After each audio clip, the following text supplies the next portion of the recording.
जय हिंद साथियों, मैं विजय दांगी विंग्स क्लासेस की इस ऑनलाइन मंच पे आपका हार्दिक स्वागत करता हूं। दोस्तों, जो की बैच हमने स्टार्ट की है, इसमें आज हम पढ़ने वाले हैं मैथ्स में क्लास 12th का relation and function. Relation and function में हम पहले जो टॉपिक स्टार्ट करने वाले हैं वो है रिलेशन। तो ये रिलेशन, जिसको हम हिंदी में संबंध कहते हैं, आइए देखते हैं रिलेशन क्या होता है।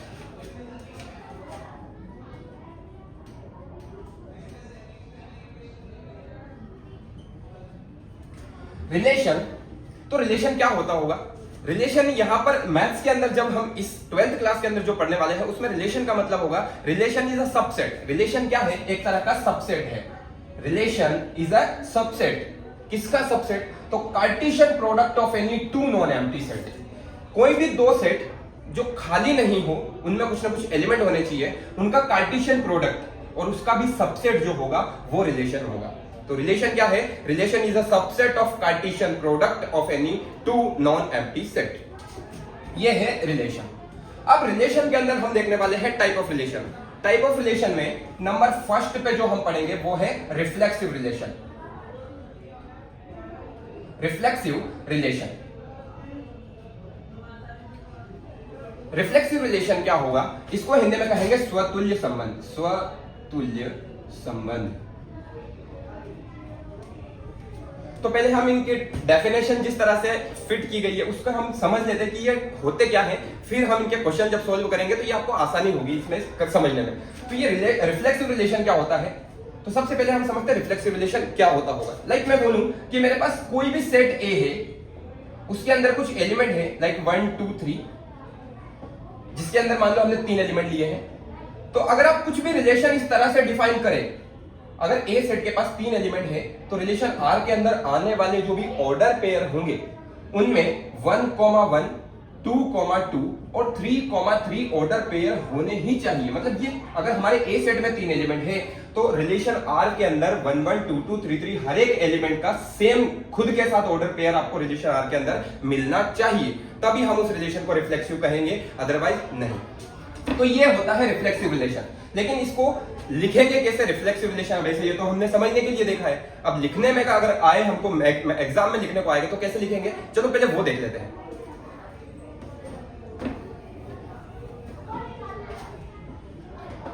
रिफ्लेक्सिव रिलेशन में कहेंगे फॉर ऑल, जितने भी एलिमेंट बिलोंग करेंगे सेट ए के अंदर, जितने भी एलिमेंट बिलोंग करते हो सेट ए के अंदर, उन हर एक एलिमेंट का खुद के साथ रिफ्लेक्शन, ये खुद का रिफ्लेक्शन मिलना चाहिए कहां? रिलेशन आर के अंदर। या फिर हम कहेंगे फॉर ऑल, जितने भी एलिमेंट आपके सेट ए के अंदर है उनके लिए खुद का रिफ्लेक्शन या ए रिलेशन आर के अंदर होना चाहिए। जैसे 1 है तो 1, 1, 2 है तो 2, 2 और 3 है तो 3, 3, जितने भी एलिमेंट है सबके लिए। तो ये होता है रिफ्लेक्सिव रिलेशन। सेकेंड नंबर पे जो हम देखने वाले हैं वो है symmetric relation. Symmetric relation. Symmetric relation को हिंदी में कहा जाता है सममित संबंध। सममित संबंध। तो सिमेट्रिक रिलेशन क्या होगा? लाइक मैं बोलूं if a, b belongs to relation r, यदि a, b r के अंदर बिलोंग करता है, implies that b, a belongs to relation r। मतलब यदि हम कहें कि अगर a, b r के अंदर है तो इंप्लाइज दैट का मतलब यहां पर ये हम कंडीशन कौन सी देख रहे हैं कि अगर a, b रिलेशन r में है तो b, a भी होना चाहिए। ये शुड बी वाली कंडीशन है। शुड बी का मतलब ऐसा होना ही चाहिए। अगर a, b है तो आपको उसमें b, a मिलना ही चाहिए। अगर ये नहीं मिलता है तो ये रिलेशन जो है सिमेट्रिक नहीं होगा। अभी जब हम इसकी एग्जांपल करेंगे तब आपको और बेहतर तरीके से समझ में आएगा। बस आप इतना याद रखिए कि अगर a, b रिलेशन r के अंदर है तो b, a भी रिलेशन r के अंदर होना ही चाहिए। देन लास्ट जो है इसमें हम पढ़ेंगे वो है transitive relation. Transitive relation. Transitive relation को हिंदी में कहते हैं संक्रमक संबंध।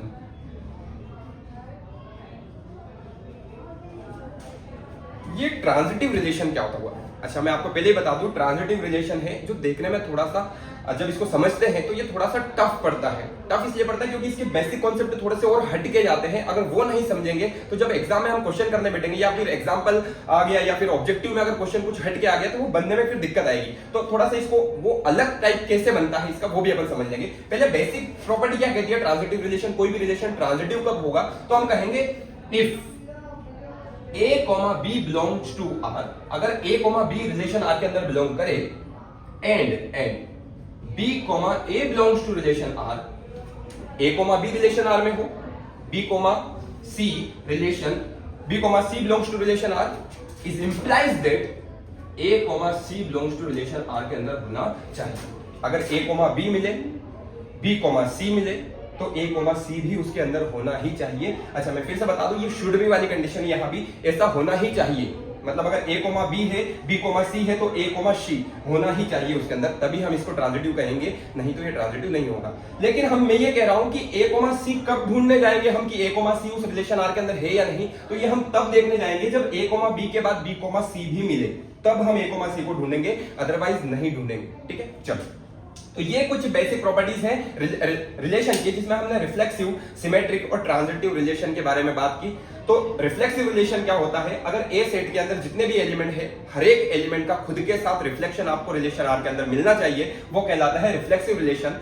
दूसरा सिमेट्रिक रिलेशन की अगर हम बात करें, जिसको हिंदी में सममित संबंध कहते हैं, तो ये क्या होता होगा, तो हम कहेंगे अगर A, B रिलेशन आर के अंदर मिले तो B, A भी रिलेशन आर के अंदर होना ही चाहिए। लास्ट जो हमने ट्रांजिटिव रिलेशन, जिसको हिंदी में संक्रमक संबंध कहते हैं, तो इसको क्या, इसकी प्रॉपर्टी क्या है, तो हम कहेंगे कि A, B अगर R के अंदर है, B, C भी R के अंदर है, तो A, C भी रिलेशन R के अंदर होना ही चाहिए। ये होता है ट्रांजिटिव रिलेशन। अब ये तो हमने बेसिक पढ़ा, अब कुछ एक दो एग्जांपल के थ्रू आपको समझाता हूं कि हमने जो पढ़ा है वो सच में लागू होता है, ये फॉलो करता है कि नहीं करता है इन रूल्स को। लेकिन कभी कभी ऐसा होगा कुछ चीजें जो फॉलो भी नहीं करेगा, तो वहां पर दिक्कत ज्यादा होती है, वो क्वेश्चंस गलत ज्यादा होते हैं। तो आइए देखते हैं कहां दिक्कत आती है। चलो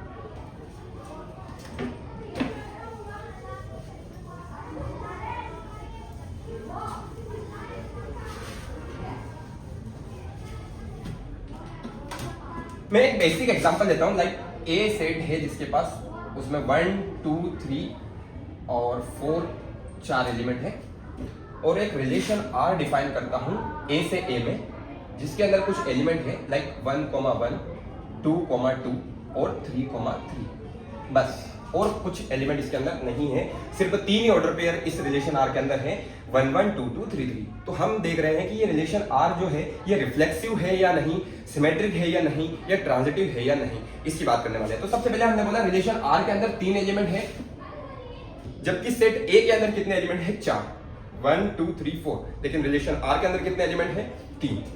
हम बोलेंगे कि आर के अंदर 1, 1 है, 2, 2 है, 3, 3 है, लेकिन रिलेशन आर के अंदर 4, 4 बिलोंग नहीं कर रहा है, इसलिए ये रिलेशन रिफ्लेक्सिव रिलेशन नहीं होगा। कोई भी संबंध स्वतुल्य संबंध तभी होता है जब अगर आपके पास सेट ए है, उसके अंदर 4 एलिमेंट है, तो आर के अंदर भी हर एक एलिमेंट का खुद के साथ रिफ्लेक्शन आर में मिलना चाहिए। अगर सेट ए में 4 है तो आर में भी 4 एलिमेंट का रिफ्लेक्शन होना चाहिए। नहीं है तो ये रिलेशन रिफ्लेक्सिव नहीं है, रिफ्लेक्सिव नहीं है। ठीक है, चलो अब देख लेते हैं ये सिमेट्रिक है कि नहीं। सिमेट्रिक में कंडीशन जो आपने देखी है, A, B होना चाहिए, B, C होना चाहिए, सॉरी A, B होना चाहिए और B, A होना चाहिए। आओ देखो जरा, हमने बोला सिमेट्रिक देख रहे हैं इसको। सिमेट्रिक कहता है कि अगर A, B रिलेशन R में बिलोंग करे तो B, A भी रिलेशन R के अंदर बिलोंग करना चाहिए। अगर ऐसा है तो ये होना चाहिए। तो हम ये कह रहे हैं सिमेट्रिक के लिए कि अगर A, B बिलोंग करे तो B, A देखना है। अब यहां पर मैं बोलूं कि 1, 1 है, 1, 1। अच्छा ये किसका काम कर रहा है, A, B का, तो ये 1 A है और ये B है। ठीक है, चलो तो अब हमने बोला ये 1, 1 A, B है, तो 1, 1 का अगर मैं उल्टा करूं या अपोजिट देखे तो क्या ही होगा, वो भी वापस से 1, 1 ही होगा। तो 1, 1 का अपोजिट अगर 1, 1 हो रहा है तो वो डबल तो लिखेंगे नहीं हम, तो इसलिए हम कहेंगे कि ये रिलेशन जो है, जो यहाँ लिखा हुआ है 1, 1, 2, 2, 3, 3, हर एक का अपोजिट उसके अंदर मिल रहा है। 1, 1 का अपोजिट 1, 1, 2, 2 का 2, 2 और 3, 3 का 3, 3। तो ये रिलेशन सिमेट्रिक है। तो सिमेट्रिक है कि नहीं है, इसकी बात करें तो हम कहेंगे सिमेट्रिक है। और फाइनली जो लास्ट है ट्रांजिटिव, अब उसकी बात कर लेते हैं। ट्रांजिटिव के लिए अगर हम इस रिलेशन को देखें, ट्रांजिटिव रिलेशन। चलो, ट्रांजिटिव रिलेशन की अगर हम बात करें तो ये कह रहा है कि आप A, B रिलेशन R के अंदर बिलोंग करें if and B, C belong करें, इज इंप्लाइज दैट आप ढूंढोगे A, C। तो हमने बोला कि अगर 1,1 R में है तो B, C रिलेशन R में होना चाहिए। पर ये बताओ A, B अगर 1,1 है तो आपको B, मतलब ये B जहां खत्म हो रहा है अगला एलिमेंट भी वहीं से स्टार्ट होना चाहिए। 1,1 जहां खत्म हो रहा है अगला एलिमेंट 1 से स्टार्ट हो रहा है, क्या बोले? नहीं। अगर कोई भी एलिमेंट 1 से अगला स्टार्ट नहीं हो रहा है तो ये ट्रांजिटिव है। अगला कोई 2 से नहीं स्टार्ट हो रहा है तो ये भी ट्रांजिटिव भी है। और 3,3 मतलब 3 से इसके अलावा कोई स्टार्ट नहीं हो रहा है तो ये ट्रांजिटिव भी है। तो हमने क्या कहा, हम ये सेकेंड वाला और थर्ड वाला, या फिर हम बात करें थर्ड वाले की, थर्ड एलिमेंट को कब ढूंढने जाएंगे? जब हमारा सेकंड वाला एलिमेंट मिले। फर्स्ट कंडीशन पूरी हो जाए, ये A, B हो और B, C भी अगर हो तो हम A, C में ढूंढने जाएंगे। अगर ये नहीं मिल रहा है सेकंड वाला ही तो थर्ड वाले को ढूंढने की जरूरत नहीं है, अब सीधे कह रहे हैं ट्रांजिटिव है। एक बेसिक एग्जांपल एक इसके लिए अलग से लेके बताता हूं ताकि आपको और ज्यादा बेहतर समझ में आए।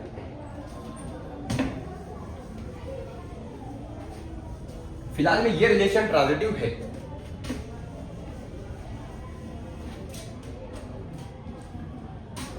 एक सेट A है, उसके अंदर कुछ वैल्यू है, लाइक मैंने बोला 1,2, दो ही एलिमेंट है हमारे पास और रिलेशन कुछ इस तरह से डिफाइन किया गया है 1,2।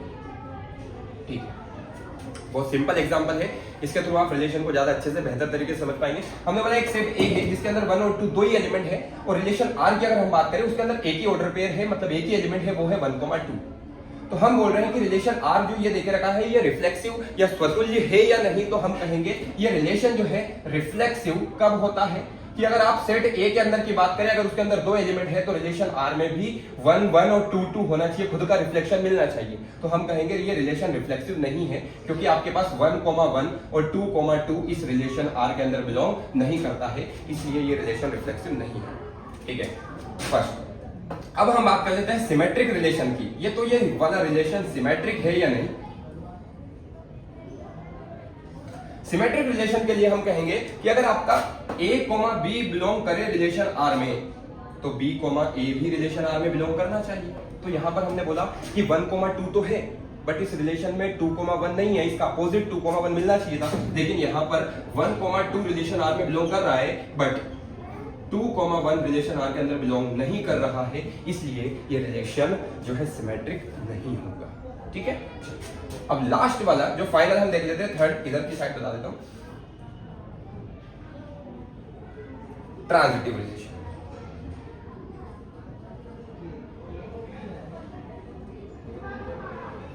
क्या कहता है ट्रांजिटिव रिलेशन?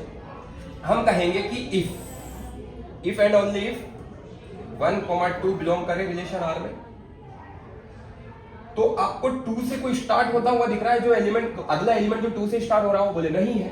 अगर एग्जांपल के लिए मैं मानूं कि 1,2 मेरे पास है और 2,3 भी रिलेशन R में है तो फिर आप क्या ढूंढोगे? 1,2, 2,3, तो 2 से 2 हटा दे, हटाना नहीं, बस समझने के लिए कि 1,2 है, 2,3 है तो 2 से 2 हटेगा तो 1,3 रिलेशन R में होना चाहिए।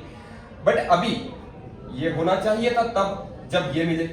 अब अगर यही नहीं मिल रहा है तो तीसरे एलिमेंट को उसमें देखने की या ढूंढने की जरूरत नहीं है। आप सीधे कह देना कि अगर किसी रिलेशन के अंदर मतलब 1,2 सिंगल एलिमेंट मिले, अगला जहां पे वो खत्म हो रहा है अगला उससे स्टार्ट होने वाला एलिमेंट नहीं मिले, तो ये रिलेशन R के अंदर अगर है तो ये रिलेशन ट्रांजिटिव होगा। ट्रांजिटिव है, ये रिलेशन ट्रांजिटिव है। तो ये था एक बेसिक कॉन्सेप्ट हमारा रिलेशन के बारे में। अगर आपको रिलेशन को और बेहतर अच्छे से समझना है तो इसके कॉन्सेप्ट, इसके क्वेश्चन आपको लगाने पड़ेंगे। जितने ज्यादा क्वेश्चन आप लगाओगे उतने ज्यादा कॉन्सेप्ट आपको और क्लियर होते जाएंगे। हाँ, इस चैप्टर से जो हम 12th क्लास में ये जो रिलेशन एंड फंक्शन की बात करें तो इससे 2 मार्क्स का क्वेश्चन पिछले साल से अभी आ रहा है, क्योंकि अभी ब्लूप्रिंट तो दिया नहीं है, लेकिन अगर पिछले साल को देखें तो हमने एक 2 मार्क्स का क्वेश्चन यहाँ से देखा है और कुछ ऑब्जेक्टिव देखे हैं। तो ज्यादा बड़े क्वेश्चन इस एक्सरसाइज से नहीं आएंगे यार। 1.1 की बात करूं या 1.2 की बात करूं तो बहुत बड़े क्वेश्चन नहीं आएंगे, थोड़े छोटे क्वेश्चन, थोड़े लॉजिकल क्वेश्चन आएंगे जिनमें आप फंस सकते हैं। तो ये कॉन्सेप्ट आप अच्छे से देखें ताकि आपको क्लियर समझ में आए कि हाँ ये रिलेशन रिफ्लेक्सिव है कि नहीं, सिमेट्रिक है कि नहीं, ट्रांजिटिव है कि नहीं। एक छोटा सा एग्जांपल और मैं आपको देने की कोशिश करता हूं ताकि आप पूरी तरह से क्लियर हो जाए कि हाँ अब मुझे रिफ्लेक्शन या सिमेट्रिक या ट्रांजिटिव तीनों तरह के रिलेशन समझ में आ चुके हैं। देखें,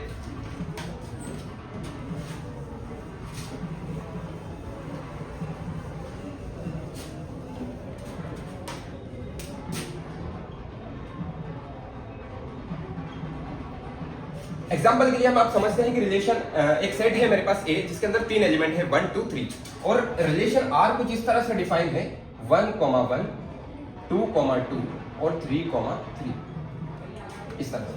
अब ए सेट में 3 एलिमेंट, आर में भी 3 एलिमेंट। अब जरूर नहीं है ए में 3 है तो आर में भी 3 ही हो। हम एग्जांपल ले रहे हैं कि अगर ए सेट में 3 एलिमेंट है और आर में भी मान लो हमने 3 ही ऑर्डर पेयर दिखे हैं हमको, तो ये रिलेशन रिफ्लेक्सिव है कि नहीं, सिमेट्रिक है कि नहीं, या ट्रांजिटिव है कि नहीं, ये चेक करते हैं। तो सबसे पहले मैंने बोला रिफ्लेक्सिव की बात करते हैं। रिफ्लेक्सिव के लिए हम कहेंगे रिफ्लेक्सिव रिलेशन। तो रिफ्लेक्सिव रिलेशन क्या कहता है, अगर आपके पास सेट ए में जितने भी एलिमेंट है, आर के अंदर उन हर एक एलिमेंट का खुद के साथ ऑर्डर पेयर रिलेशन आर के अंदर मिले, या फिर जितने भी एलिमेंट सेट ए में है उनके हर एक एलिमेंट का रिफ्लेक्शन अगर आर में दिखे तो वो रिलेशन रिफ्लेक्सिव होता है। अगर सेट ए में 3 एलिमेंट है, 1 का 1 1, 2 का 2 2 और 3 के लिए 3 3 हमको आर में मिल रहा है, हाँ ये रिलेशन रिफ्लेक्सिव है। तो रिफ्लेक्सिव क्यों होगा, क्योंकि 1, 1, 2, 2 और 3, 3 बिलोंग कर रहा है रिलेशन आर में, हाँ तो ये रिलेशन रिफ्लेक्सिव है। सेकंड की बात कर लेते हैं सिमेट्रिक की। सिमेट्रिक रिलेशन की हम बात करें, सिमेट्रिक रिलेशन कहता है आपको अगर a, b मिल रहा है तो b, a भी मिलना चाहिए। आप कहते क्या हो, if a, b belongs to relation r implies that b, a भी रिलेशन r के अंदर होना चाहिए, ये शुड बी वाली कंडीशन है। तो हमने कहा कि 1, 1 मिल रहा है तो इसका अपोजिट 1, 1 का क्या ही होगा, 1, 1, हाँ तो ये मिल रहा है। 2, 2 के लिए अपोजिट क्या होगा, 2, 2 ही, तो ये भी मिल रहा है। 3, 3 का अपोजिट होगा 3, 3, ये भी रिलेशन r में है, तो ये रिलेशन सिमेट्रिक रिलेशन भी है। Hence, R is symmetric relation। क्योंकि खुद के साथ तो रिफ्लेक्शन मिल ही रहा है ना, या फिर हम बात करें अपोजिट तो मिल ही रहा है, 1, 1 का उल्टा 1, 1 ही होगा, 2 का 2 2 और 3 के लिए 3 3 मिल रहा है। अब थर्ड वाले की बात करते हैं, ट्रांजिटिव रिलेशन।